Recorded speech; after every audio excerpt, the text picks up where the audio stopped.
नमस्कार. तर इंद्रायणी या मालिकेच्या आजच्या भागात आपण पाहणार आहोत की इंदूने घरामध्ये पपई आणल्यामुळे सगळेजण तिच्यावरती खूपच चिडलेले असतात. आता श्रीकलासुद्धा खूप इमोशनल होण्याचं नाटक करत इंदूला म्हणते की ताई, माझ्या गोपाळचा अंश माझ्या पोटात वाढतोय आणि तुम्ही. तेव्हा इंदू रागाने श्रीकलाला थांबवत म्हणते की श्रीकला जरा थांब. आणि ती व्यंकू महाराजांना म्हणते की महाराज, अहो माझ्या मनात तरी येईल का असं? अहो विठुरायाचा प्रसाद होता म्हणून घरी आणला.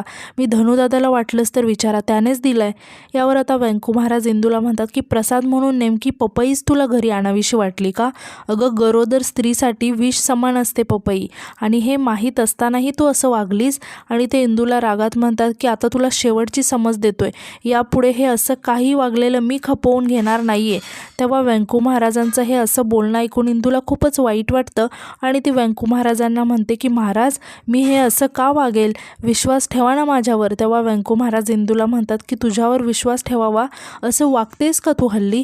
कसा ठेवायचा विश्वास तुझ्यावर? तेव्हा यावर इंदू काहीच बोलत नाही. तिला खूपच वाईट वाटलेलं असतं.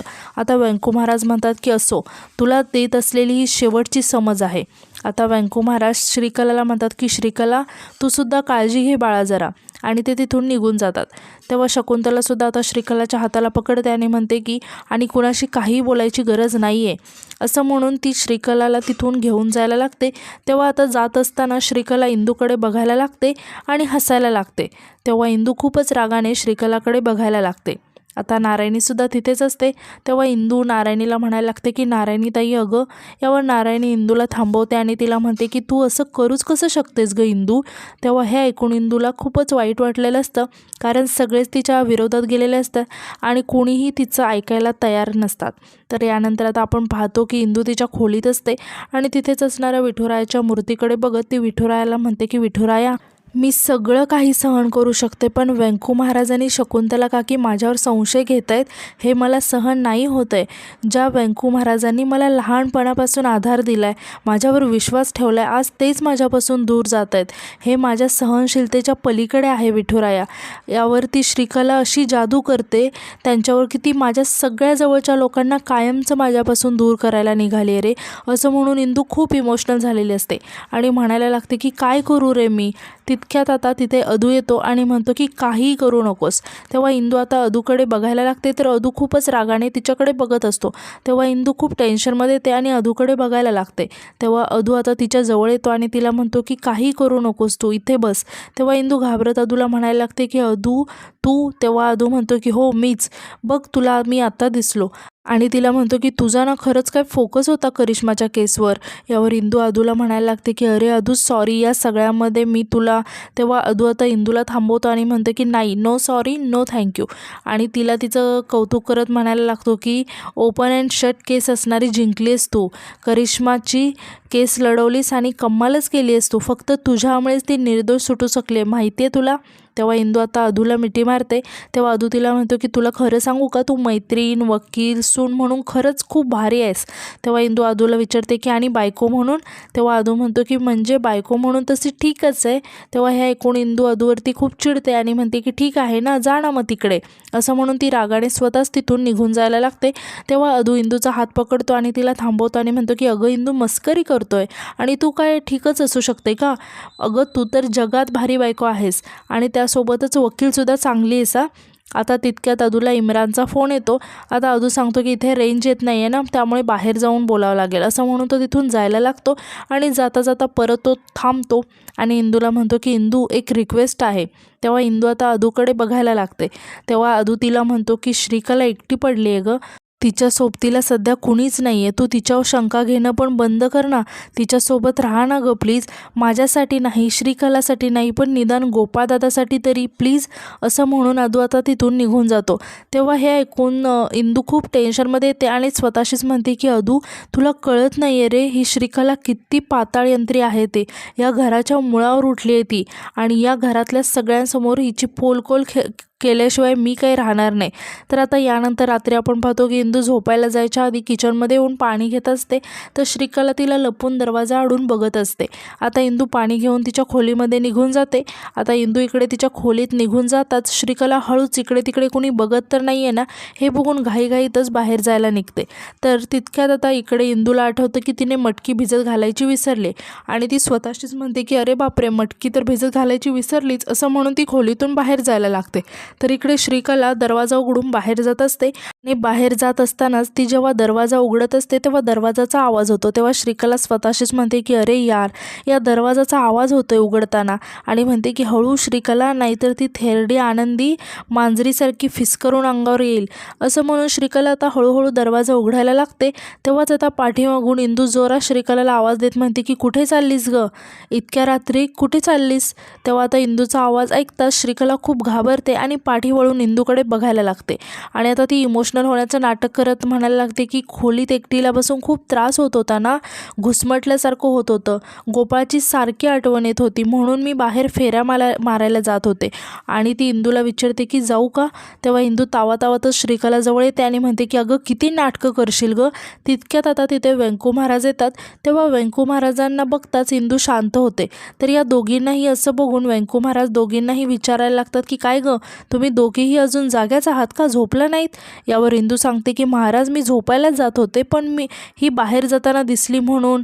आता इंदू पुढे काही बोलणारच तितक्यात श्रीकला व्यंकू महाराजांना म्हणते की बाबा मला खोलीतनं खूप घुसमटल्यासारखं होतं आणि गोपाळची सारखी आठवण येत होती ना, म्हणून मी जरा बाहेर फेऱ्या मारायला गेले तर चालेल का प्लीज. यावर आता व्यंकू महाराज श्रीकलाला म्हणतात की ठीक आहे, पण हे बघ रात्र खूप झाले, फार वेळ बाहेर नको थांबूस, वेळेत जाऊन झोप. तेव्हा श्रीकला हो म्हणून बाहेर निघून जाते. तर व्यंकू महाराज सुद्धा आता तिथून निघून जातात. आता श्रीकला बाहेर गेलेली बघताच इंदू खूप चिडते आणि मनातच म्हणते की गोपाळच्या नावाखाली माझ्या साध्या भोळ्या लोकांची सिंपत्ती घेते ही नालायक बाई. आणि ती विठुरायाला म्हणते की विठुराया ती वेळ नक्की आण जेव्हा ही श्रीकला किती नीच आहे हे सगळ्यांना कळेल. तर दुसऱ्या दिवशी सकाळी आपण पाहतो की श्रीकला पोपटरावसोबत फोनवरती बोलत असते आणि ती चिडतच म्हणते की अहो बाबा, पण मी काय करू आता. हे बघा बाबा, मला जर या दिग्रजकरांच्या घरात टिकून राहायचं असेल ना तर हे सगळं नाटक करत राहावं लागणार. तेव्हा यावर पोपटराव तिला म्हणतो की अगं पण श्रीकला, तू हे सगळं करून किती मोठं नुकसान होतं आहे आपलं. हे अगं तुला साधं घरातून बाहेर पडता येत नाही, हे कळत नाही का तुला. त्यात तो हरामखोर इन्स्पेक्टर इथे येऊन पैशासाठी माझं डोकं खातोय. तेव्हा श्रीकला पोपटरावला म्हणते की बाबा तुम्ही आधी शांत व्हा बघू, आणि स्वतःही पॅनिक होऊ नका आणि मलाही पॅनिक नका करू. आणि किती पैसे हवेत त्या इन्स्पेक्टरला, दिले होते ना मध्ये त्याला. यावर पोपटराव म्हणतो की अगं त्याची भूक वाढली आहे, त्याला 5 लाख रुपये पाहिजेत. हे ऐकून श्रीकला खूप शॉक होते आणि म्हणते की काय 5 लाख, काय वेडबीड लागले की काय. अहो या दिग्रजकरांचे दागिने विकून त्या पैशांवर जगत आलो आहे आपण आत्तापर्यंत, 5 लाख कुठून आणू मी. तेव्हा पोपटराव म्हणतो की हे बघ, एवढे नाही पण 1-2 लाख रुपये तरी त्याच्या तोंडावरती मारले पाहिजेत ना. तेव्हा श्रीकला खूप चिडते आणि म्हणते की हे बघा बाबा, तुम्ही फोन ठेवा, आत्ता मी भेटून बोलते तुमच्याशी. यावर पोपटराव म्हणतो की तू येणार कधी, पैसे मॅनेज होणार कधी, आणि तिकडे त्या मिटकरने जर तोंड उघडलं ना तर ते मिळालेले पैसे ना तू माझ्या अंत्यसंस्कारासाठी वापर. असं म्हणून पोपटराव रागातच फोन ठेवून देतो. तेव्हा इकडे श्रीकला खूपच चिडते आणि म्हणते की त्या गोपाळने ना नको त्या वेळेस खेळ केला ना आणि मला त्याला मारावं लागलं, आता उगाचच हे गरोदरपणाचं नाटक करावं लागतं. असं म्हणून ती थोडासा विचार करायला लागते आणि परत अजून कुठेतरी घाईघाईत बाहेर जायला लागते. तितक्यात आता सुद्धा व्यंकू महाराज श्रीकलाला अडवतात आणि म्हणतात की श्रीकला काय, कुठे निघालीस. तेव्हा आता अजून एकदा तिला बाहेर पडता येत नाही हे बघून श्रीकला खूपच अशी बावचाळून जाते आणि परत स्वतःला सावरत महाराजांना म्हणते की बाबा मी ते विठुरायाच्या मंदिरात जाते आणि तिथून मी म्हटलं की त्यानंतर तिथेच फेऱ्या माराव्या घराच्या बाहेर. आता व्यंकू महाराज तिला म्हणतात की मला कल्पना आहे की तुला खोलीत बसून एकटीला कंटाळा येत असेल. तितक्यात आता नारायणी तिथे येते आणि म्हणते की काका आता तुम्हीच समजावा तिला, आमचं तर काही ऐकत नाही आणि हिला किती वेळा सांगितलं की कामं करत जाऊ नकोस, तरीसुद्धा हिला किचनमध्ये येऊन सारखी कामं करायची असतात. आणि ती श्रीकलाला म्हणते की श्रीकला अगं आता तू एकटी नाही आहेस, तुझ्या पोटात गोपाळचं बाळ वाढतंय.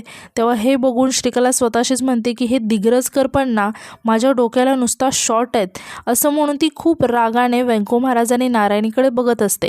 आता व्यंकू महाराज नारायणीला म्हणतात की नारायणी तू एक काम कर, तू श्रीकलाबरोबर विठुरायाच्या मंदिरात जा आणि दोघींनी एकत्र दर्शन घ्या आणि तिथेच दोघी मिळून मग फेऱ्यासुद्धा मारा। यावर श्रीकला म्हणते की बाबा नको, ताईंना घरातली कामं असतात ना। तितक्यात आता तिथे इंदू येते आणि ती श्रीकलाला म्हणते की मग मी आले तर चालेल ना तुला।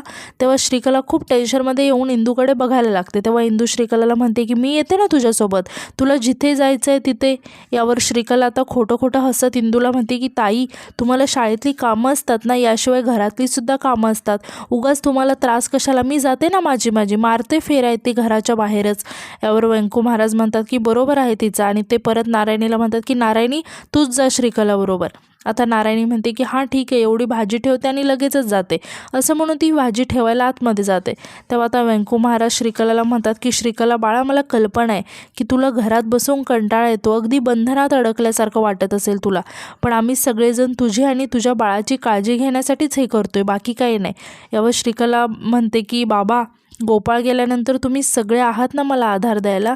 तेव्हा व्यंकू महाराज श्रीकलाला म्हणतात की काळजी करू नको, जाऊ नये देवळात, असं म्हणून आता व्यंकू महाराज तिथून निघून जातात। तेव्हा श्रीकला खूप खुश होते, तर इकडे इंदू मात्र खूपच रागाने श्रीकलाकडे बघत असते। तर इकडे यानंतर आपण पाहतो की प्रेमनाथ मोठ्या बाईंच्या खोलीत येतो आणि त्यांना सांगतो की सासूबाई काही माणसं आलेत तुम्हाला भेटायला। यावर मोठ्या बाई विचारतात की कोण। यावर प्रेमनाथ सांगतो की ते आपल्या मंगल कार्यालयाचं बुकिंग करायचं होतं त्यांना, तेव्हा ते म्हटले की तुम्हाला भेटायचं आहे आणि ॲडव्हान्स पण दिला आहे त्यांनी। यावर मोठ्या बाई म्हणतात की जावई बापू आपला गोपाळ गेला आहे, आता कसं भेटणार, त्यांना दुःखाचे दिवस आलेत, आता कुठे त्या मंगल कार्यालयाचं। यावर प्रेमनाथ म्हणतो की सासूबाई तुम्ही बोलताय ते अगदी पटतंय मला, मेव्हणे साहेब गेलेत आपले, दुःखद घटना घडली आहे घरात, मान्य आहे आम्हाला, पण सासूबाई आता पोटा पाण्यासाठी व्यवसाय करतोय आपण, तो कसा बंद करणार, म्हणजे तुम्ही म्हणत असाल तर करूया आपण, म्हणजे असंही लग्न पुढच्या महिन्यात आहे ना, तर मग पुढच्या महिन्यापर्यंत घरात पण थोडंसं सुरळीत होऊन जाईल, म्हणून आम्ही विचार केला, बाकी काही नाही, आणि ॲडव्हान्स पण देतायत ते।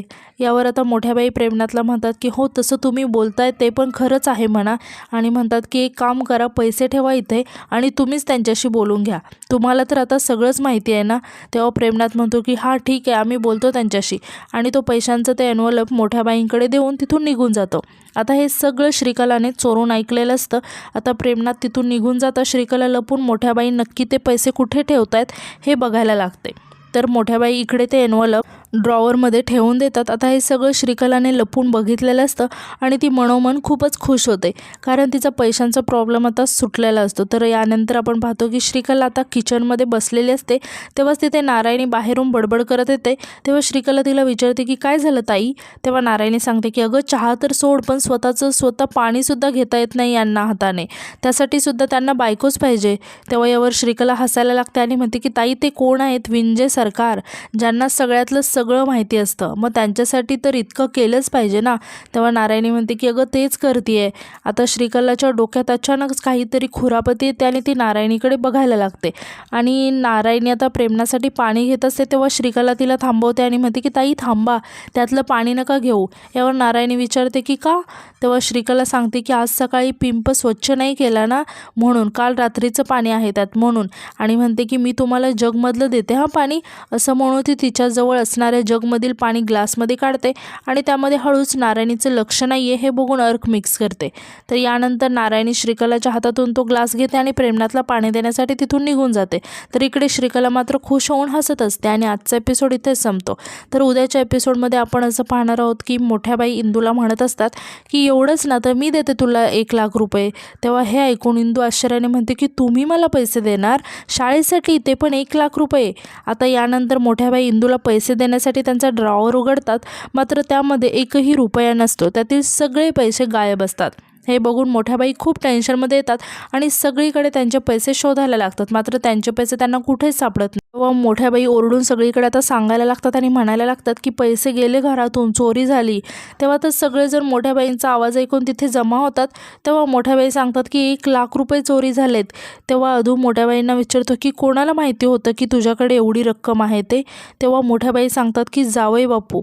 तर हे बघून इकडे श्रीकला मात्र हळूच हसत असते, तर इंदू मात्र खूप टेन्शनमध्ये आलेले असते, आणि आजचा एपिसोड इथेच संपतो। तर आजचा एपिसोड तुम्हाला कसा वाटला हे कमेंटमध्ये नक्की सांगा, आणि उद्याच्या नवीन एपिसोडसाठी आपल्या चॅनलला सबस्क्राईब करायला विसरू नका। धन्यवाद।